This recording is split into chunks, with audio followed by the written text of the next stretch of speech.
مصنف عصمت چغتائی۔ افسانہ جڑیں۔ سب کے چہرے فک تھے، گھر میں کھانا بھی نہ پکا تھا۔ آج چھٹا روز تھا۔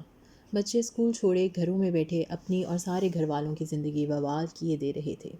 وہی مار کٹائی، دھول دھپا، وہی ادھم اور کلا بازیاں جیسے 15 اگست آیا ہی نہ ہو۔ کم بختوں کو یہ بھی خیال نہیں کہ انگریز چلے گئے اور چلتے چلتے ایسا گہرا گھاؤ مار گئے جو برسوں رہے گا۔ ہندوستان پر عمل جراحی کچھ ایسے لنجے ہاتھوں اور گھٹل نشتروں سے ہوا ہے کہ ہزاروں شریانیں کٹ گئی ہیں، خون کی ندیاں بہہ رہی ہیں، کسی میں اتنی سکت نہیں کہ ٹانکا لگا سکے۔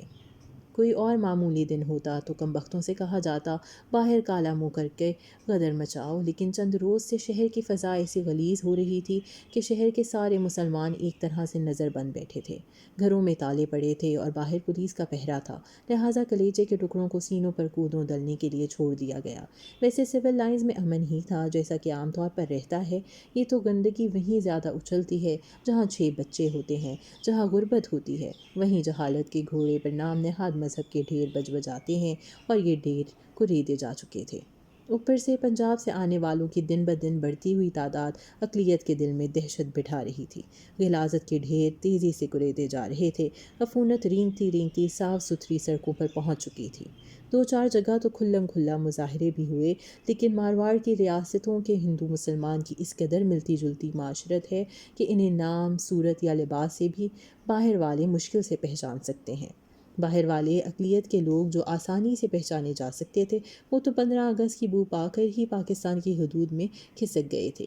رہے ریاست کے قدیم باشندے تو نہ ہی ان میں اتنی سمجھ اور نہ ہی ان کی اتنی حیثیت کہ پاکستان اور ہندوستان کا دقیق مسئلہ انہیں کوئی بیٹھ کر سمجھاتا۔